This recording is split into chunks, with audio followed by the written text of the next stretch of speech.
journalism.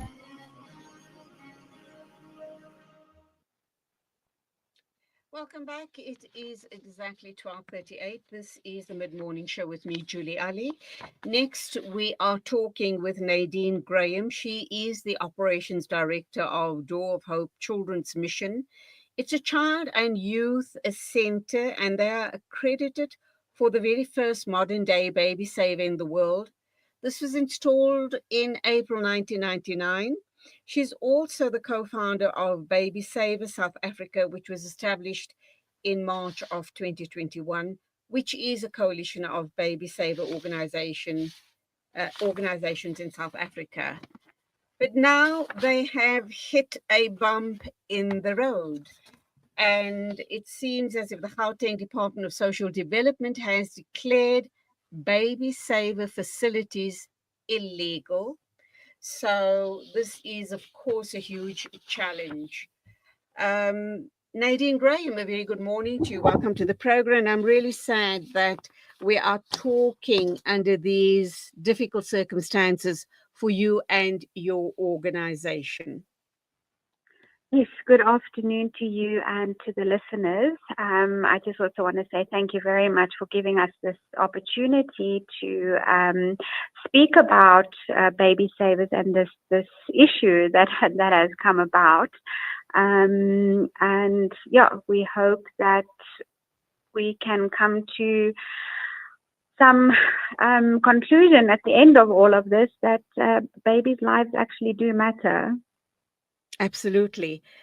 Sadly, we understand that critics, apart from the government, critics argue that baby saver facilities may encourage more babies being abandoned.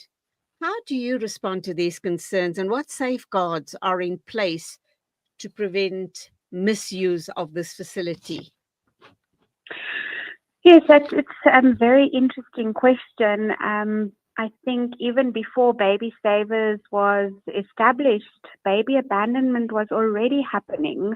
And the fact that so far, with all the baby savers in the country, whereas close to about 550 babies have been saved through these baby savers, but yet more than 3,000 babies are unsafely abandoned annually in South Africa. So I definitely don't agree that baby savers will encourage abandonment, because I think then we would see far more babies being saved through baby savers than those that are found dead on the side of the road or in a plastic packet. A baby saver really is a very last resort for a desperate mother when the system has failed her and she has absolutely nowhere to go and doesn't know what to do. So instead of throwing a baby down a toilet, we encourage to rather use the baby saver.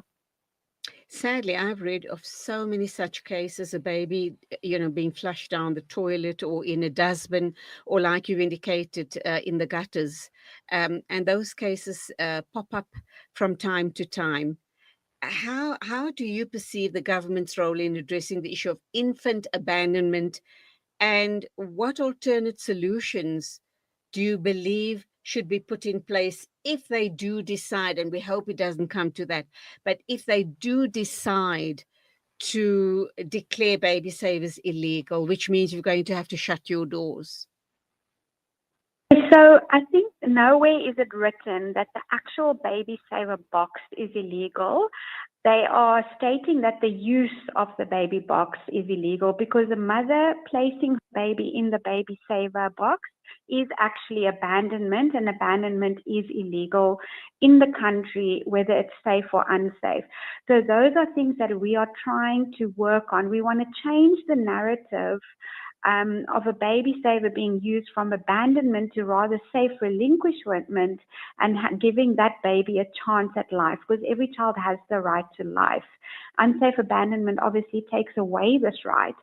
So if we look at what are the factors that influences babies being abandoned, we're looking at our urbanization in the country.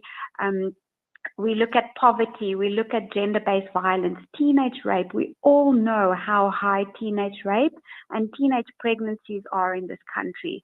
We have to start there and fix all of those things before we can even think of what alternative things we can put in place to drop the numbers of babies being abandoned.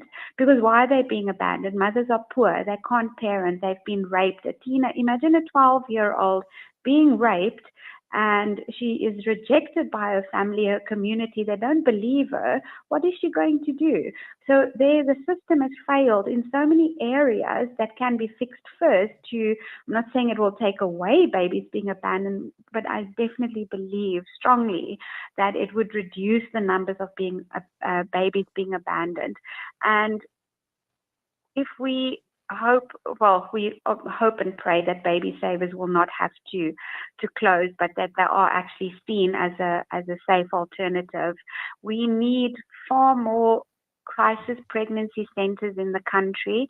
There are so many rural areas where there's not even a clinic, and we get a lot of mummies contacting us from these rural areas looking for help. We need to not just focus on the cities and the major towns in the country, but actually in the rural areas as well. I do believe that abandonment is quite high in rural areas. Nadine, what exactly is the service that you offer at Baby Savers, and how many branches do you have throughout the country?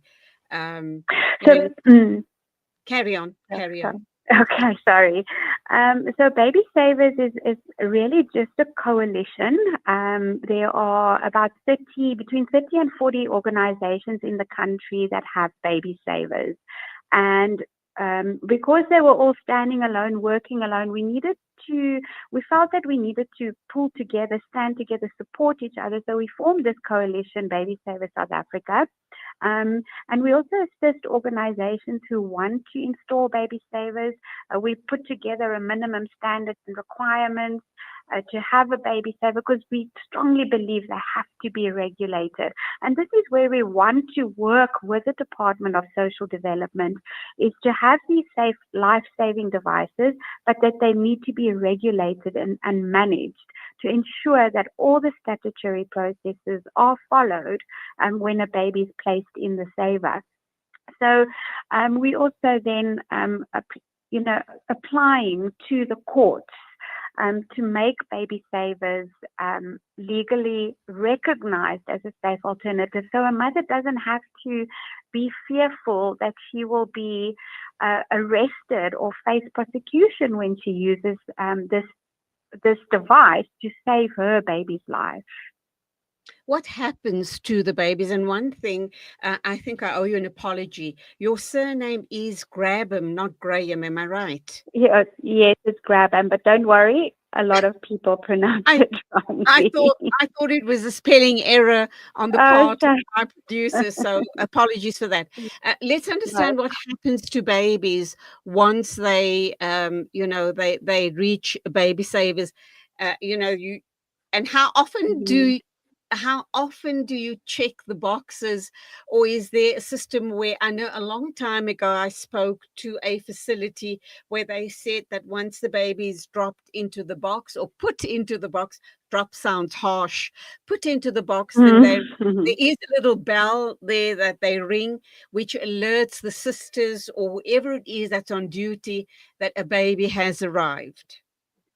Yes, so that is basically still our minimum standards and requirements. So I'll talk about Door of Hope, the Door of Hope Baby Saver, which we installed in 1999.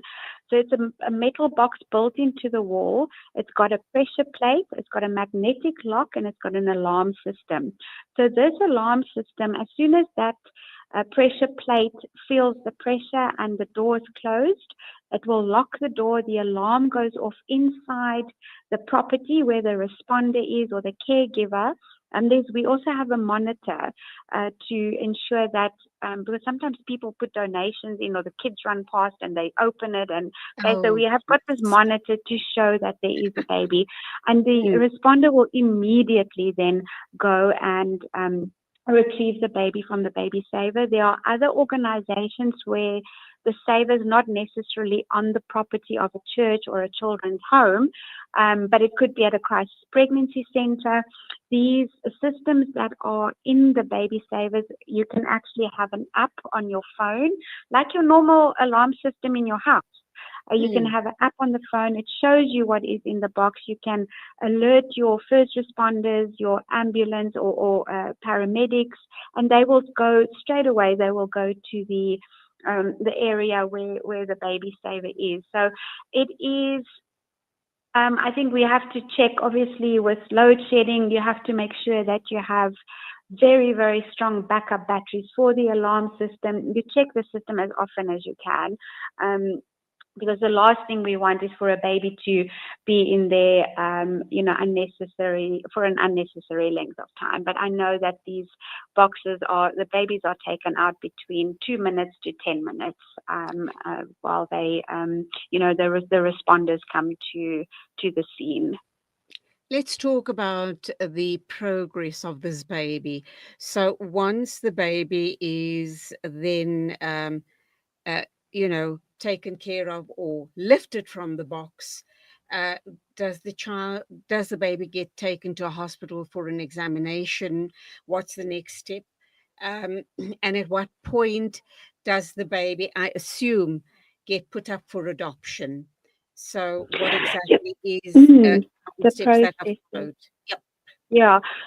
So whether a baby comes through a baby saver, or if the police bring us a baby, or if the mother brings us a baby, or if we get babies from hospital, all the same processes are followed, the statutory processes.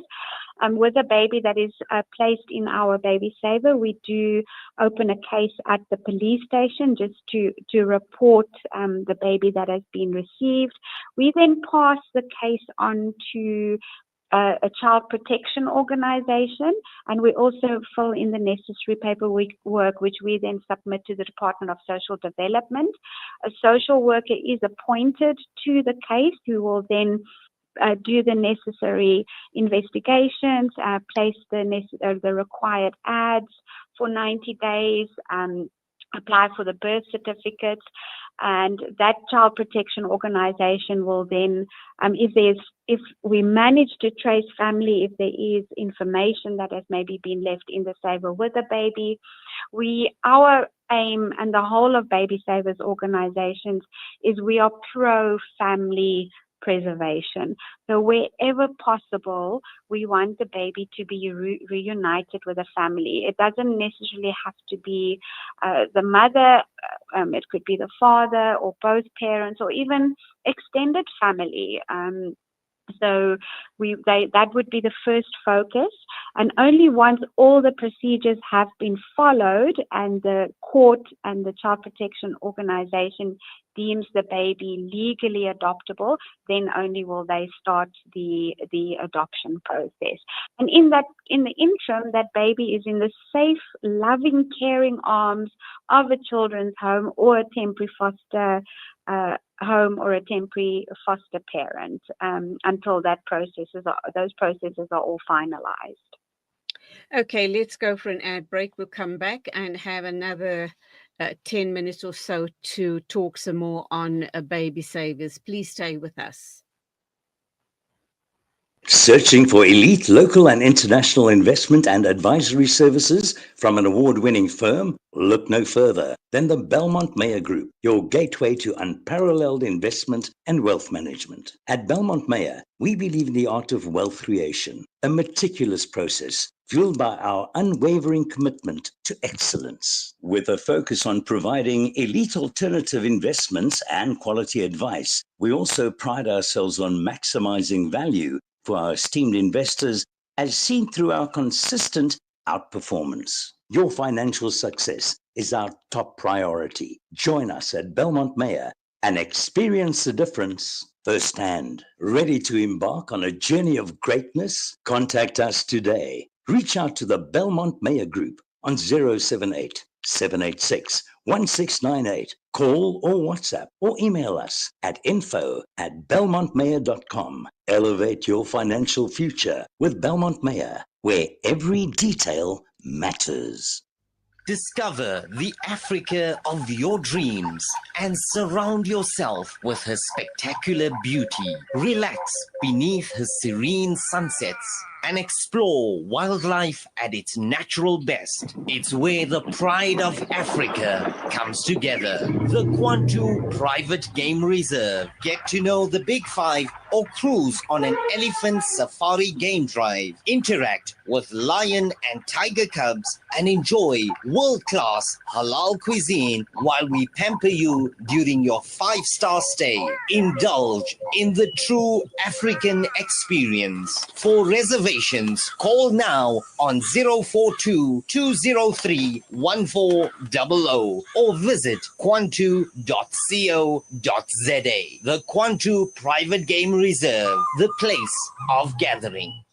World-class financial services only at Sapphire Global, your financial partner. If you are looking for Islamic, Sharia, and ethical financial products, look no further. Sapphire Global offers a wide range of financial service offerings from short-term to life and investments. A full-service center with all financial requirements under one brand. Our highly skilled and experienced consultants are ready to help protect your financial future. Contact us on 041 001 0184 or visit our website on www.sapphireglobalfs.com. Sapphire Global is an authorized financial services provider. Make a conscious choice. Sip for change and support Palestine Drinks Africa. With every can, you help end the genocide and stand in solidarity with Palestine.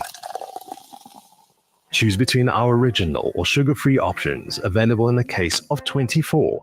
Every sip is a step towards justice. Every purchase a powerful message of unity and support for the Palestinian cause. Contact 082 888 1440 or 082 7739 556 today and be part of the change. Palestine Drinks Africa. Sip for change. Liberty for everyone. Operation Kurbani Maulana Timur will once again be taking a trip abroad for Kurbani. Many people in the villages live well below the poverty line and only eat meat on the days of Eid al-Adha. Support this cause at 2,100 Rand for 7 shares or 300 Rand per share. Contact Maulana Timur, Maulana Sajjad, Maulana Hamad or Maulana Abbad on 011 852 6324 or 072 299 9268 or 082 368 6866 or 072 697 0131 or 073 576 9786. All slaughtering will be supervised by a team of foreign and local ulama. Visit www.operationkurbani.org.za. Rejuvenating media day by day. This is Salam Media.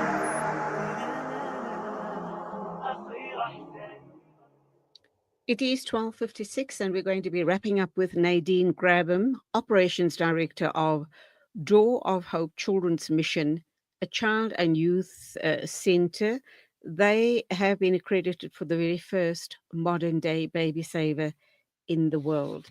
And we are talking about Department of Social Development declaring baby savers illegal. So what is the alternative?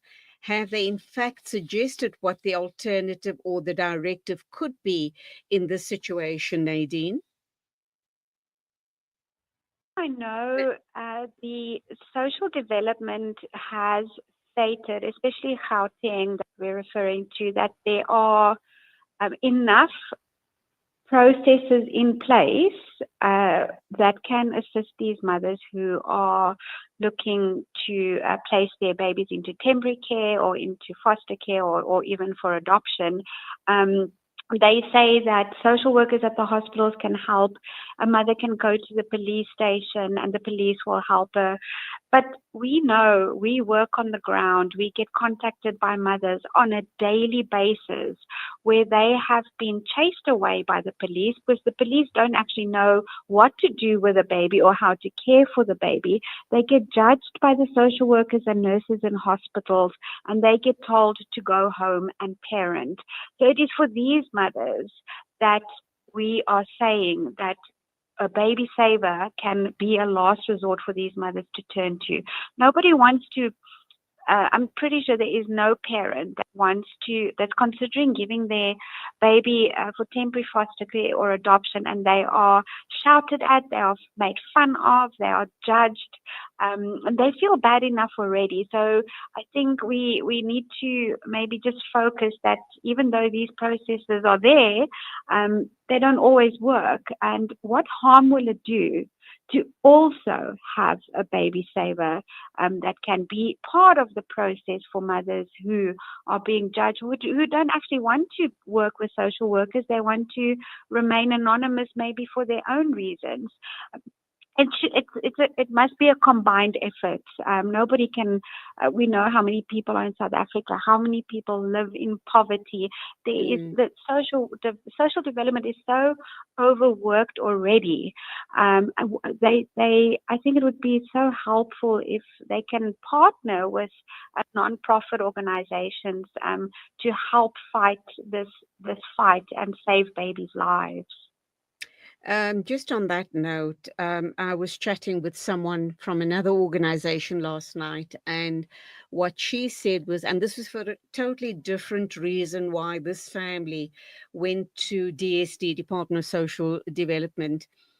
And they had to wait 6 months. It was a lot of going up and down on probably a weekly basis for support from social development. And only 6 months later, did they get any glimmer of hope that their particular case was going to be attended to and they were going to get the type of help they required in their particular circumstances. So you hit the nail on the head when you say social services are overstretched as it is. Where and how they're going to deal with this extra burden.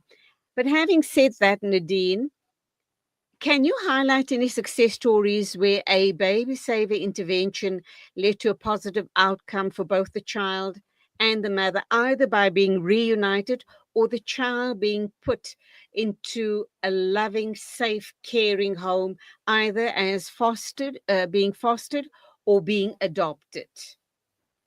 Yes, I think every single baby story that comes through our door is a success story, because that baby lands with us for a reason. And we had this is quite a few years ago, where this mommy attempted to abort her own baby. So she. You know, you see these posters all over the city as safe and pain-free abortion. Yeah. And she, I don't want to maybe say on air all the things that she attempted to get rid of this baby, and she just couldn't. And she then actually reached out to her. So she didn't specifically put her baby in the baby saver. She was considering it, but then decided to ring our doorbell. So mothers consider baby savers, but then they decide when they come to our baby saver, let me rather phone. So that's also a positive thing. And she then rang the doorbell, and we counseled her. We gave her all the options available to her. And she admitted how she tried to abort this baby and the baby would not abort. And she then actually herself realized, well, if this baby does not want to leave my body, surely this baby is meant to be born to go and do great things. And I think, as far as I remember, she was actually involved with the choosing of the parents through a child protection organization, because sometimes they can see which parents have legally been approved to adopt and look through their portfolios. And then there was another story where, and this is always a story that touches many people's hearts, and we didn't actually even know that until much later that it worked out this way. So our baby saver that is in our church in Hillbrow, or next to Hillbrow, was built by one of the church members that time in 1999. And his son and wife decided that they wanted to adopt a child, and they were screened and approved for adoption by a child protection organization. And they happened to adopt a child from Door of Hope, because we had a child that was legally ready for adoption. And it turned out that their father built the baby box, and the child that they adopted was actually placed in our baby box. And this was Wow. only so Wow. that is such a full amazing circle, where it Absolutely. has saved a life, and it's all just part of that family history. But every single baby, yeah, Okay, we need to wrap up, but two very quick questions. yes, yes. What steps are you at Door of Hope taking to raise public awareness about the importance of baby savers and, of course, also the sad issue of infant abandonment? Yes, I think so that is where social media is a very, very helpful tool, is to create awareness around that. It reaches so many people. Yep, and it is. Am I still on air? Yes, you are. Yes, you Oh, are. sorry, I heard something else in the background. Sorry. Okay. So we Okay. use these tools, yes. Hmm. All right. I And lost you there. You went off air for just a minute. okay. But in closing, then, what sort of support do you want from the community, the wider community, in addressing the challenges of infant abandonment and also providing safe alternatives?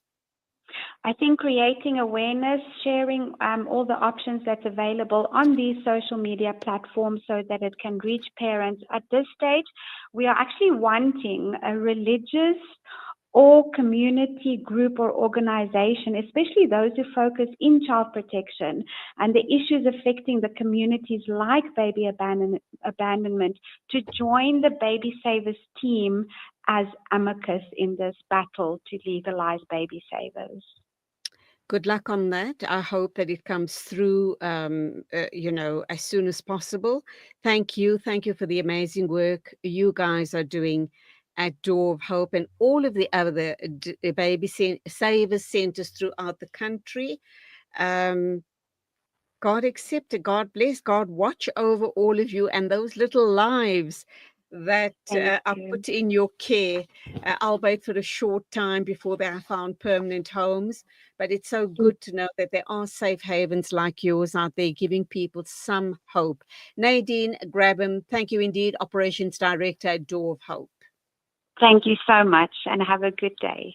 Thank you indeed. It is exactly 5 after 1 o'clock. That, of course, means it's time for me to wrap up. Thank you indeed for your company. I sincerely hope you've enjoyed the mid-morning talk with me, Julie Ali. You can join me next week at the same time. So till then, as always, Assalamu alaikum and Khuda Hafiz.